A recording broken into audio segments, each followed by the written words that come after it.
ओम शांति। ओम शांति। ओम शांति। आज बाबा कह रहे मीठे बच्चे, तुम्हारी याद बहुत वंडरफुल है क्योंकि तुम एक साथ ही बाप, टीचर और सदगुरु तीनों को याद करते हो। एक साथ याद करते हैं ना, बाबा को याद करने के साथ साथ बाप की पढ़ाई को याद करते हैं, बाबा के वरदानों को याद करते हैं। तो इसलिए एक साथ हमारी अलौकिक है, हमारा रिश्ता अलौकिक है, पारलौकिक है, तो वंडरफुल है याद हमारा। प्रश्न है, किसी भी बच्चे को माया जब मगरूर बना देती है, घमंडी, तो किस बात की डोंट केयर करते हैं? उत्तर है, मगरूर बच्चे दे अभिमान में आकर मुरली को डोंट केयर करते हैं। कहावत है ना, चूहे को हल्दी की गांठ मिली, समझा मैं तो पंसारी बन गया हूँ। मतलब थोड़ा सा ज्ञान लेकर लोग समझते हैं ना कि हम तो बहुत ज्ञानी हो गए, और इसलिए ज्ञान को सुनना ही छोड़ देते हैं कि सारा ज्ञान तो एक ही रहता है। क्या है, अगर सारा ज्ञान एक ही है तो परिवर्तन क्यों नहीं हो रहा? एक दिन सुनकर परिवर्तन हो जाता है। अब क ख ग घ एक ही है, अब क से कलम और क से कमल भी तो सीखना है ना। कि केवल क ख ग घ सीखा रहे, सब में तो क ख ग अंगा यही सब तो है, ये थोड़ी बोलेंगे। तो बाबा कहता है कि दे अभिमान में आकर सोचते हम तो बहुत ज्ञानी बन गए हैं। तो बहुत है जो मुरली पढ़ते ही नहीं, कह देते हैं हमारा तो डायरेक्ट शिव बाबा से कनेक्शन है। तो बाबा कहते हैं बच्चे, मुरली में तो नई नई बातें निकलती रहती हैं, इसीलिए मुरली कभी भी मिस नहीं करनी है, कभी भी मिस नहीं करना है मुरली को। इसीलिए इस पर बहुत अटेंशन रख कर चलना है। ओम शांति। मीठे मीठे सिखिलते बच्चों से रूहानी बाप पूछते हैं, तुम यहाँ बैठे हो किसकी याद में बैठे हो? किसकी याद में बैठे हैं? सभी ने कहा बाप, शिक्षक और सदगुरु तीनों की यादों में बैठे हैं। हर एक अपने से पूछे, सिर्फ यहाँ बैठकर याद है या चलते फिरते भी तीनों याद रहता है? क्योंकि यह वंडरफुल बात है ना।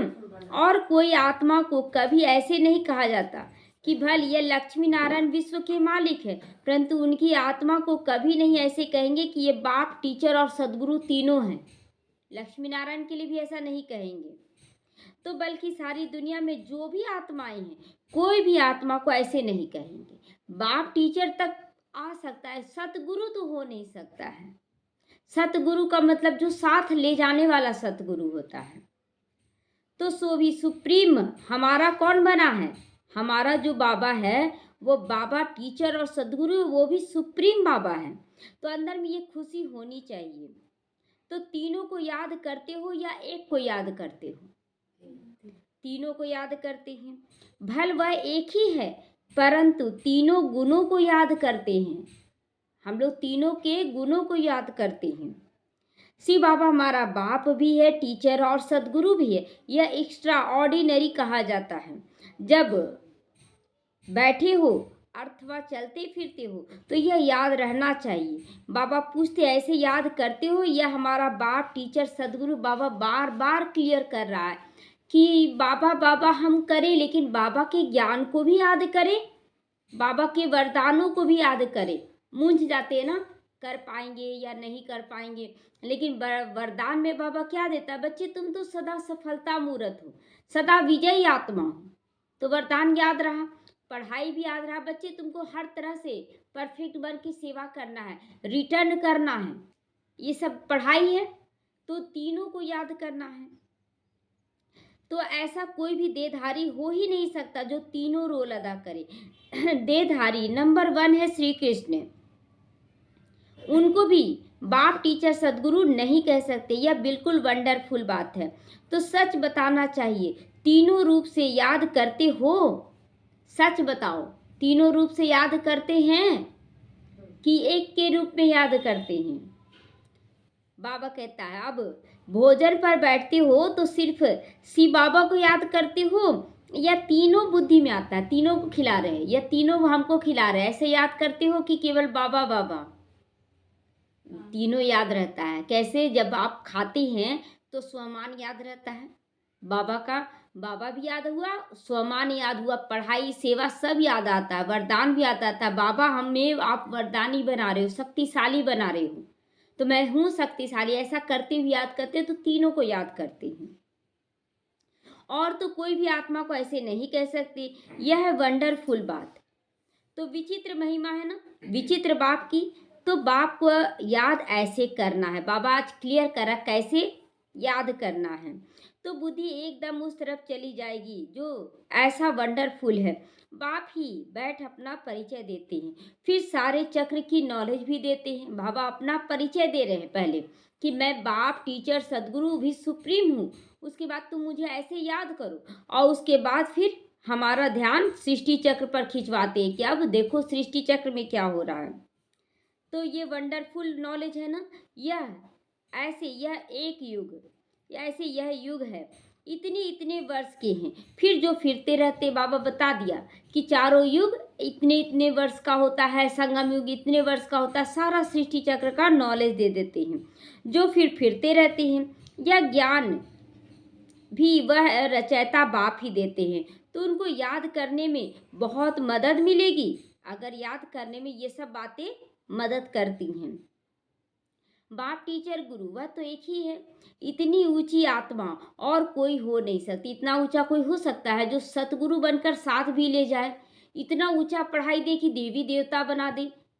ऐसी बाप की पालना मिले कि जो दुनिया के सारे विकार गंदगी से मुक्त होकर रहे इसी दुनिया में।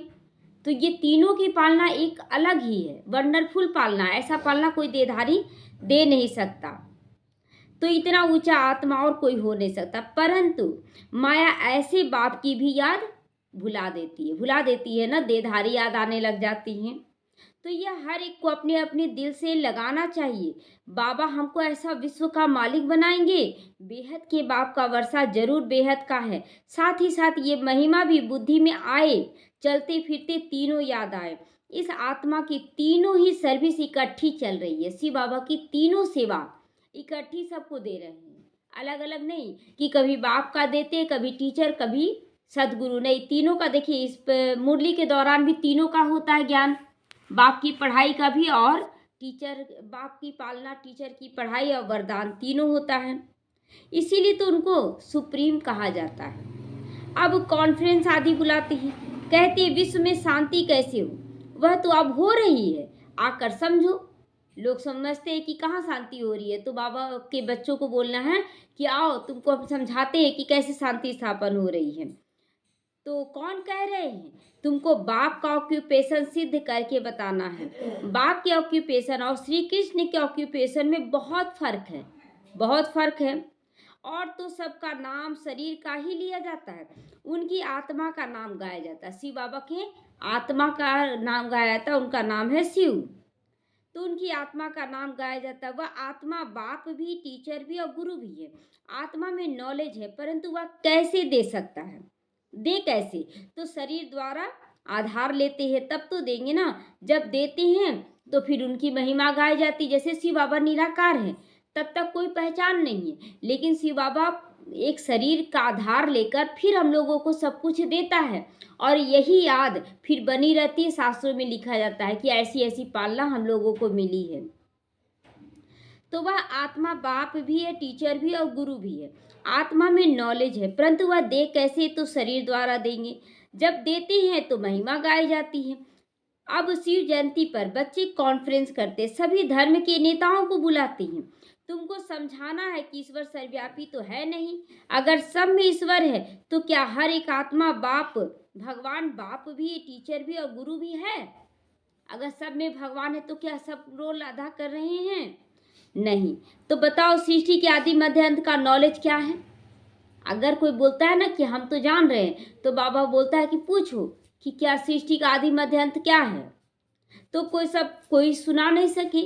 बोलते ये तो अनादि चल रहा है, इसका क्या बताएं? आदि ना अंत है कुछ भी इसका। तो तुम बच्चों को अंदर में आना चाहिए कि ऊंची से ऊंचा बाप की महिमा, कितनी महिमा है, कैसे हम करें। वह सारे विश्व को पावन बनाने वाला है। प्रकृति भी पावन बन जाती है ना। आत्मा जब बन रही है पावन, तो आत्मा के साथ साथ सारी कर्मेंद्रियां पावन बन रही, यानी प्रकृति भी पावन बन रही है। तो वह सारे विश्व को पावन बनाने वाला है। कॉन्फ्रेंस में पहले पहले तो तुम ये पूछोगे कि गीता का भगवान कौन। सब जब सारे लोग इकट्ठे होते हैं विशेष विशेष, तो उनके बीच में ये बात रखने के लिए बाबा कहता है कि गीता का भगवान कौन है।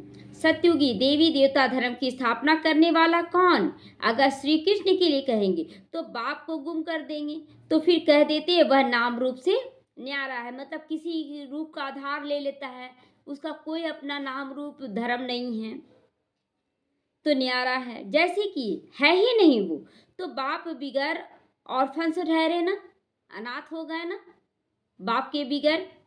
तो बेहद के बाप को ही नहीं जानते।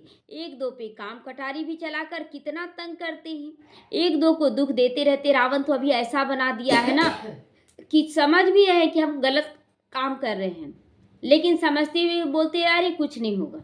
ये कलयुग है, कलयुग है जरूर, लेकिन जब भोगना आता है तब फिर बाप को क्यों दोष देते हो कि भगवान दुख दे रहा है, तो नहीं देना चाहिए ना। तो एक दो पे काम कटारी चलाते, ये सारी बातें बुद्धि में चलनी चाहिए। कॉन्ट्रास्ट करना है। यह लक्ष्मी नारायण भगवान भगवती है ना, इन्हों को भी वंशावली है ना, तो जरूर ये सब ऐसे गॉड गॉडेज होने चाहिए। तो बाबा कहता है कि हम सबको भी ऐसा लक्ष्मी नारायण जैसा बनना चाहिए, गॉड गॉडेज बनना चाहिए, जो भी बाबा के बच्चे हैं। तो तुम सब धर्म वालों को बुलाते हो जो अच्छी रीति पढ़े लिखे हैं, बाप का परिचय दे सकते हैं, उनको ही बुलाना है। तुम लिख सकते हो जो आकर रचयिता और रचना के आदि मध्य अंत का परिचय देवे, उनके लिए हम आने जाने रहने का सारा प्रबंध कर देंगे। अगर रचना और रचता का परिचय दिया तो अच्छे से देंगे। जो बाहर वाले शर्त रखते हैं ना कि हम लोग भी प्रवचन दे रहे हैं, तो बाबा हम बच्चों को दे रहा है उमंग उत्साह की, बोलो उन लोगों को कि हम आपका रहने खाने पीने सब चीज़ का इंतजाम देंगे, लेकिन आकर सही परिचय दो पहले कि भगवान कौन है, कहाँ से आता है, कैसे वो करता है कार्य। तो ये जानते हैं, कोई भी ये ज्ञान दे नहीं सकता है, भल कोई विलायत से आवे। रचयिता और रचना के आदि मध्य अंत का नॉलेज दिया, का परिचय दिया तो हम खर्चा दे देंगे। ऐसी एडवर्टाइज और कोई कर ना सके। तुम बहादुर हो ना, तो तुम्हें करना है। महावीरनिया होना तो तुम जानते उन्होंने यानी लक्ष्मी नारायण विश्व की बादशाही कैसे ली। कौन सी बहादुरी की, कौन सी बहादुरी कर रहे हैं बाबा के बच्चे। लक्ष्मी नारायण कौन सी बहादुरी की है, कितना कुछ सहन करना पड़ा, लेकिन श्रीमत को नहीं छोड़े। बाबा के बहुत सारे बच्चे हैं ना जो अगर विघन आता है तो श्रीमत को ही किनारा कर देते हैं कि हमसे नहीं हो पाएगा, लेकिन लक्ष्मी नारायण जो ब्रह्मा सरस्वती थे, इतना सारा विघ्न आया लेकिन ना नहीं किए, श्रीमत के लिए कभी ना नहीं किए, बाबा के लिए कभी गलत नहीं बोले कि नहीं है बाबा, चलो सामने वाले को बोल देते हैं हाँ ठीक है आप ही सही हो। बहुत बच्चे तो ये भी बोल देते हैं बाहर वालों को कि ठीक है आप ही सही हो, लेकिन हमें अपने बाबा का परिचय देना ही है। तो ये बहादुरी दिखानी है, परंतु उनकी महिमा भी बतानी है। यह महिमा है निराकार की, परंतु निराकार अपना परिचय कैसे दे, तो जरूर रचना के आदि मध्य अंत का नॉलेज देने के लिए मुख चाहिए ना। मुख की कितनी महिमा है, गौमुख कहते हैं ना, मनुष्य गौमुख पर जाते, कितना धक्का खा कर जाते हैं ना नहाने के लिए, गौमुख से जो पानी निकलता रहता है तो बोलते हैं ना नहाने जा रहे हैं, कितना महिमा है गौमुख का। तो हर एक का मुख गौमुख बन रहा है, चेक करना है अपने आप को। तो बाबा कहता है क्या क्या बातें बना दिए हैं, तीर मारा गंगा निकल आई, गंगा को समझते पतित पावनी है। अब पानी कैसे पतित से पावन बना सकती है, पतित पावन तो बाप ही आकर बनाते हैं। तो बाप तुम बच्चों को कितना सिखलाते रहते हैं, तो बाप तो कहते हैं ऐसे करो ऐसे करो, कौन आकर बाप रचयिता और रचना का परिचय देंगे, ऐसे ऐसे बोलते हैं। साधु सन्यासी आदि यह भी जानते हैं कि ऋषि मुनि आदि सब कहते थे नेति नेति, हम नहीं जानते हैं, गोया नास्तिक थे, नहीं जानते थे, गोया नास्तिक थे। लेकिन आजकल तो सभी मानते हैं कि हम ही जानते हैं भगवान को। पहले वाले तो सच्चाई बोलते थे, अब तो कुछ भी नहीं सच्चाई रह गया है। अभी तुम बच्चे नास्तिक से आस्तिक बन रहे हो, तुम बेहद के बाप को जानते हो जो इतना ऊंचा बनाते हैं, पुकारते हैं ओ गॉड फादर, लिबरेट करो। किस चीज से लिबरेट करो? विकारों से, कमी कमजोरियों से, दुनियावी आकर्षणों से, ये सब से लिबरेट करने के लिए, छुड़ाने के लिए बोलते हैं बाबा को। तो बाप समझाते इस समय रावण का सारे विश्व पर अधिकार है, सारे विश्व पे अधिकार है ना। जहां आप जाएंगे वहीं पर विकारी लोग मिलेंगे, कहीं नहीं मिलेगा आपको अच्छी आत्मा। तो तुम बच्चे अभी आस्तिक हो, तुम बेहद के बाप को जानते हो जो इतना ऊंचा बनाते हैं, पुकारते हैं बाबा लिबरेट करो। बाप समझाते इस समय रावण का सारे विश्व पे राज है, सब भ्रष्टाचारी और फिर श्रेष्ठाचारी भी होंगे। तुम बच्चों की बुद्धि में है कि पहले पहले पवित्र दुनिया थी। बाप अब पवित्र दुनिया थोड़े ही बनाएंगे, टूटा फूटा घर बनाएगा बाप? वो तो कोशिश करेगा हम अच्छे से अच्छा घर बनाएं। और ये तो सुप्रीम बाप है, ये तो बहुत सुंदर घर बना दे रहा है। तो जिसको शिवालय कहा जाता है, शिवालय शिव बाबा ही बनाएंगे। वह कैसे बनाते हैं वो अभी हम लोग समझ रहे हैं, बाहर वाले तो नहीं समझेंगे। महाप्रलय, जलमय आदि ये सब होता नहीं। अगर महाप्रलय हो जाए, पूरा जलमय हो जाए, तो फिर दुनिया खत्म हो गई।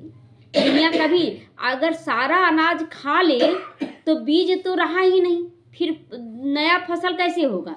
इसलिए बीज को थोड़ा रखा जाता है और उसके बाद उसको तैयार किया जाता है। तो बाबा कहता वह कैसे बनाते ये सब तुम जानते हो, महाप्रलय सब होता ही नहीं। शास्त्रों में तो क्या क्या बातें लिख दी गई। बाकी 5 पांडव बचे जो हिमालय पहाड़ पे गल मरे, मतलब वो भी चढ़ते चढ़ते एक एक करके गल मरे। फिर बचा क्या? कौरव सब मर गए पहले ही। पांडव में कुछ 5 पांडव बचे, वो भी गल मरे, तो बचा क्या? तो नई दुनिया के लिए बाबा सबको तैयार कर रहा है। गल मरे मतलब देह भान से गल मरे। तो बाबा बैठ समझाते, यह भी तुम जानते हो वह बाप भी है, टीचर भी है और सदगुरु भी है। वहाँ तो यह मंदिर होते नहीं सतयुग में, यह देवताएं होकर गए हैं जिनके यादगार ये मंदिर हुए हैं। यहाँ पर यह सब ड्रामा में नूंद है। सेकंड बाय सेकंड नई नई बातें होती रहती है, चक्र फिरता रहता है। तो अब बाप बच्चों को डायरेक्शन तो बहुत अच्छे देते हैं, बहुत दे अभिमानी बच्चे जो समझते हम तो सब कुछ जान गए हैं, अब मुरली सुनने की दरकार ही नहीं, जरूरत ही नहीं।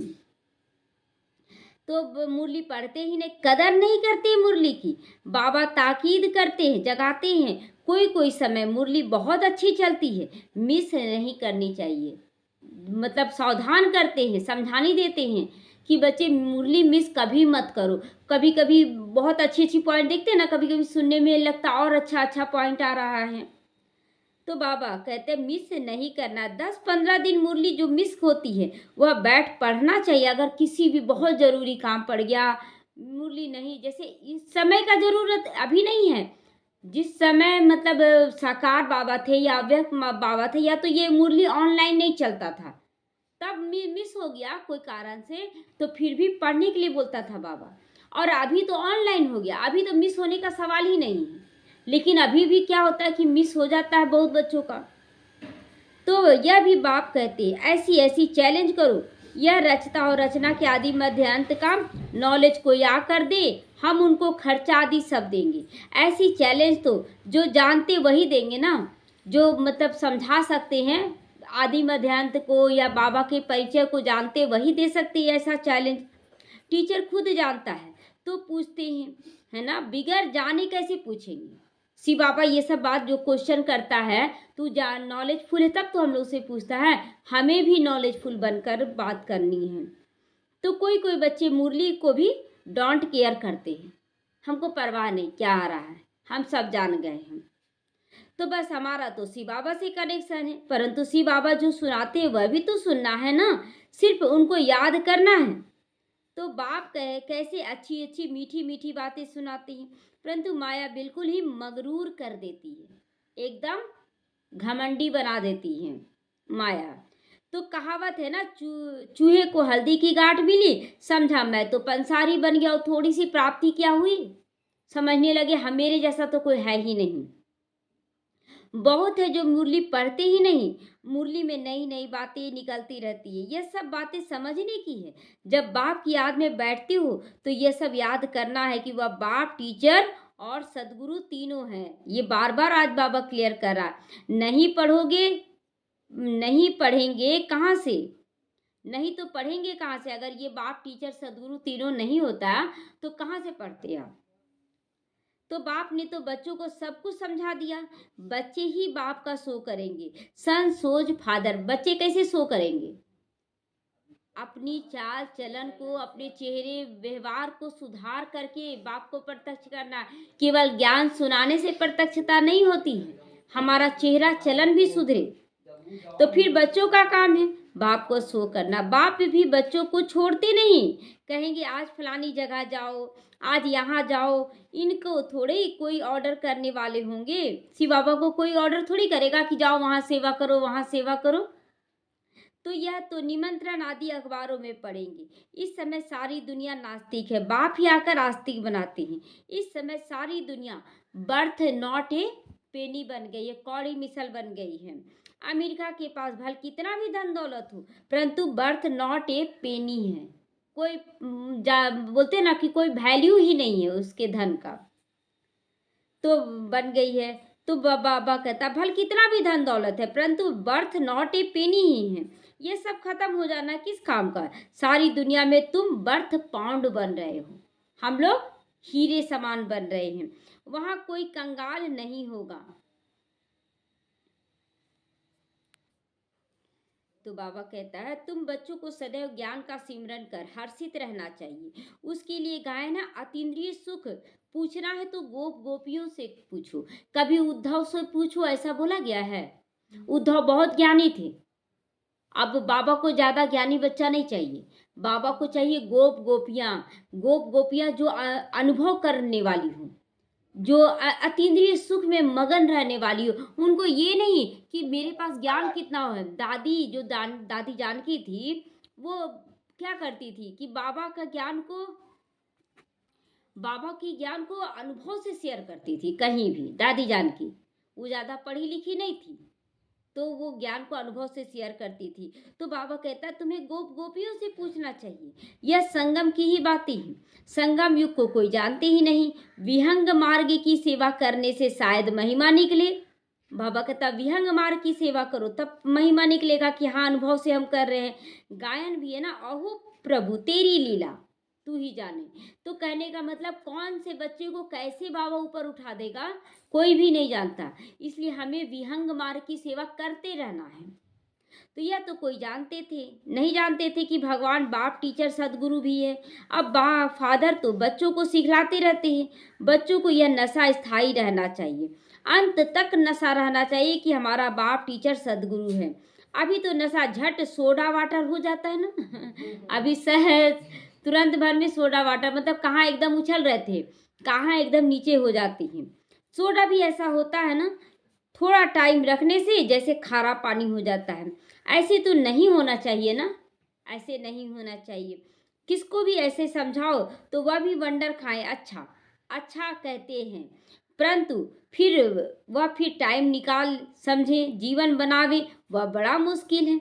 बाबा कोई मना नहीं करते कि धंधा आदि मत करो, पवित्र बनो और जो पढ़ाता हूँ वो बस याद करो। बाबा कभी नहीं बोलता है कि धंधा धोरी मत करो, सब कुछ करने के लिए बाबा बोलता है, लेकिन समय निकालो, पढ़ो थोड़ा सा। तो पवित्र बनो, जो पढ़ाता हूँ याद करो। यह तो टीचर है ना, यह है अनकॉमन पढ़ाई। साधारण पढ़ाई तो है नहीं ये, असाधारण पढ़ाई इसको कहेंगे। तो कोई मनुष्य नहीं पढ़ा सकते हैं, बाप ही भाग्यशाली रथ पर आकर पढ़ाते हैं। बाप ने समझाया यह तुम्हारा तख्त है जिस पर अकाल मूरत आत्मा आकर बैठती है। उनको यह सारा पाठ मिला हुआ है, आत्मा को ये पाठ मिला हुआ है, वो कैसे कैसे पुरुषार्थ करेगी ये भी पाठ मिला हुआ है। तो अभी तुम समझते हो कि यह तो रियल बात बता रहे हैं, बाकी ये सब है आर्टिफिशियल बातें जो बाहर वाले बताते हैं ना, आर्टिफिशियल। इसीलिए देखते हैं ना कि समय घड़ी समय जब ज़्यादा कमाई होने लगता है बाहर वालों का, तो कैसे गिरने लगते हैं, कैसे वो पकड़ाने लगते हैं, क्योंकि कमाई में चले जाते हैं ना। तो बाबा यहाँ पर क्या है कि श्रीमत है हम लोगों को आगे बढ़ाने वाला, वहाँ श्रीमत नहीं है, वहाँ केवल कन रस है। तो बाकी ये सब आर्टिफिशियल बातें। या अच्छी रीति धारण करके गांठ बांध लो तो हाथ लगने से याद आ जाएगा। परंतु गांठ कोई बांधी है वह भी भूल जाते हैं। मतलब पहले बाबा के बच्चे भी गांठ बांध लेते थे, और जब भी गांठ पकड़ते थे ना तो याद करते थे हमको शिव बाबा को याद करना है, वो याद दिलाता था। लेकिन अभी गांठ पर भी याद खत्म हो जाता है। तो बाप की याद के साथ साथ नॉलेज भी चाहिए, मुक्ति भी, तो जीवन मुक्ति भी चाहिए। तो बहुत मीठे मीठे बच्चे बनो, बहुत मीठे मीठे बच्चे बनो। जब मीठा मीठा तो बनना है, लेकिन बहुत शब्द लगा रहा है बाबा। तो बाबा अंदर में समझते, कल्प कल्प ये बच्चे पढ़ते रहते हैं। नंबरवार पुरुषार्थ अनुसार ही वर्षा लेंगे, फिर भी पढ़ाने का टीचर पुरुषार्थ तो कराएंगे ना। मतलब बाबा जान रहा है कि कौन बच्चे कौन सा पद पाएंगे, लेकिन बाबा तो चाहेगा ना, जैसे लौकिकता में भी बच्चा देख रहे कि नहीं पढ़ रहा, लेकिन माँ बाप तो छोड़ता नहीं, सोचता किसी तरह से भी पढ़ा ले, थोड़ा सा पढ़ तो ले, काम आएगा इसका। उसी तरह बाबा भी चाहता है कि हम बच्चे पढ़ें, पुरुषार्थ कराते रहते हैं। नंबरवार पुरुषार्थ अनुसार ही फिर वर्षा लेंगे। तो बाबा कहता है कि कल्प कल्प ऐसे ही पढ़ते रहते हैं, तुम घड़ी घड़ी भूल जाते हो, इसीलिए याद कराया जाता है, बीच रोज मुरली में याद कराया जाता है। शिव बाबा को याद करो, यह बाप टीचर सदगुरु भी है। छोटे बच्चे ऐसे याद नहीं करेंगे, ऐसे याद करेंगे श्री कृष्ण के लिए थोड़ी कहेंगे कि वह बाप टीचर गुरु है। सतगुरु का, सतयुग का प्रिंस श्री कृष्ण, वह गुरु कैसे बनेगा? सतगुरु का वो प्रिंस है, तो वो गुरु कैसे बनेगा? तो गुरु चाहिए दुर्गति के समय में। तो गायन भी है ना, बाप आकर सबकी सदगति करती है। श्री कृष्ण को तो सांवरा ऐसा बना देते हैं जैसे काला कोयला हो, इतना काला कर देते हैं। देखते हैं ना अभी राम जी की जो मूर्ति बनी है, कैसा काला बना हुआ है, एकदम काला कर दिए, जबकि वहां राम भी गोरे होंगे, काले कोई नहीं होगा। सतयुग हो या त्रेता युग होगा, लेकिन कोई काला नहीं होगा, सांवला तो होगा ही नहीं। वहां तो सब एकदम सुंदर चेहरा वाले होंगे। हाँ, तो छोटे बच्चे ऐसे याद नहीं करेंगे। काला राम तो बना भी नहीं है ना, हम लोग राम जो है ना वो उसका मूर्ति बना जो हम लोग काले हो गए। हाँ, विकारी वाला काला बना है। तो बाप कहते इस समय सब काम चिता पे चढ़कर काले कोयले बन पड़े है ना, तब सांवरा कहा जाता, उसी का चित्र बना देते। पुरुषार्थ इस समय किया जाता ना, संगम युग का ये मूर्ति बना हुआ है, संगम युग का, इसीलिए काला दिखाते और श्याम सुंदर बोलते, सुंदर बन रहे हैं हम लोग। लेकिन हम लोग जब सतयुग के होंगे या त्रेता युग के होंगे, उस समय हम लोग गोरे रहेंगे, लेकिन सारा चित्र संगम युग का है। तो बाप कहते इस समय सब काले हो चुके हैं, सब काम चिता पर चढ़कर कोयला के समान हो गए हैं। तो कितनी गुही से गुही बातें समझाते हैं बाबा। गीता तो सभी पढ़ते हैं, भारतवासी ही हैं जो सभी शास्त्रों को मानते हैं, सबके चित्र रखते रहेंगे, तो उनको क्या कहेंगे? व्यभिचारी भक्ति ठहरी ना। अव्यभिचारी भक्ति तो एक ही शिव बाबा की होनी चाहिए, ज्ञान भी एक ही है, शिव बाबा से मिलता है। यह ज्ञान डिफिकल्ट है, ज्ञान ही डिफिकल्ट है, इसको कहा जाता है स्पिरिचुअल नॉलेज। बाबा का ज्ञान बहुत सहज भी है तो बहुत डिफिकल्ट भी है, इसीलिए सबको समझ में नहीं आता है। अच्छा, मीठे मीठे सीखे लदे बच्चों प्रति माता पिता बाप दादा को याद प्यार और गुड मॉर्निंग। रूहानी बाप की रूहानी बच्चों को नमस्ते। हम रूहानी बच्चों की रूहानी माता पिता बाप दादा को याद प्यार, गुड मॉर्निंग और नमस्ते नमस्ते, शुक्रिया बाबा शुक्रिया।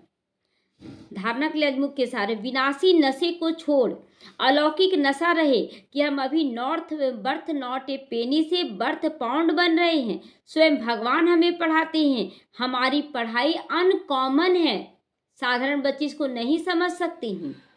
आस्तिक बनकर बाप का शो करने वाली सेवा करनी है, बाप का शो करने वाला सेवा करनी है। कभी भी मगरूर बनकर मुरली मिस नहीं करनी है। वरदान है, पवित्रता के फाउंडेशन द्वारा सदा श्रेष्ठ कर्म करने वाली पूज्य आत्मा भव। सदा श्रेष्ठ कर्म करने वाली पूज्य आत्मा बनना है। पवित्रता पूज्य बनाती है। साधु संत का पैर क्यों छूते हैं? क्योंकि वो बाल ब्रह्मचारी होते हैं, या तो फिर कोई बाल ब्रह्मचारी भी नहीं है लेकिन अगर पवित्र रहते हैं तो उसका भी पैर छुआ जाता है। तो पूज्य वही बनते जो सदा श्रेष्ठ कर्म करते। लेकिन आज बाबा क्लियर कर रहा, लेकिन पवित्रता सिर्फ ब्रह्मचर्य नहीं है। ब्रह्मचर्य आज बूढ़े भी है जो पवित्र में रह रहे, लेकिन बाबा कहता ब्रह्मचर्य पवित्रता नहीं है पूरी तरह से।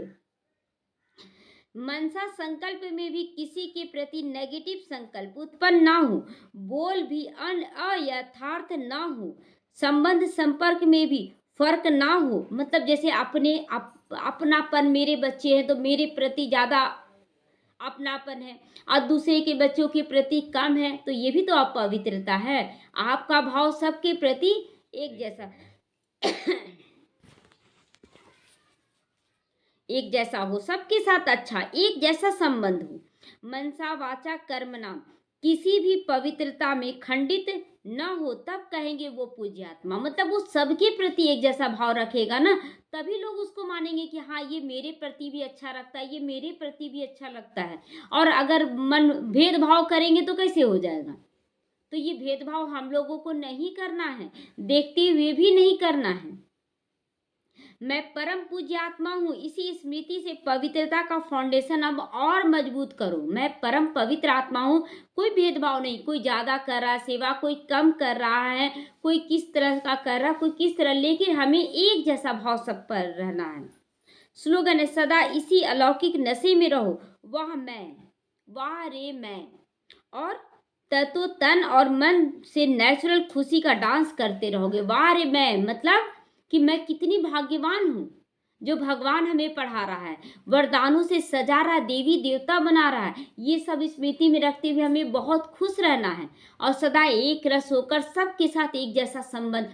आज कहीं भी जाते हैं सेवा में, कितनी सारी नई लोगों से मिलते, नए लोगों से मिलते, लेकिन अपनापन लगता है, परायापन नहीं लगता एक जरा सा, क्योंकि एक ही दृष्टि कि बाबा के सारे बच्चे हैं, बस एक ही दृष्टि जाती है। हिंदू हो, मुसलमान हो, सिख हो, ईसाई, ये दिखता ही नहीं। अब दिखता है कि ये सब आत्मा है, बाबा के बच्चे हैं, तो सबके साथ अपनापन लगता है, तो हमारा सबके साथ व्यवहार एक जैसा हो जाए, ऐसी स्थिति हमें बनानी है। ओम शांति।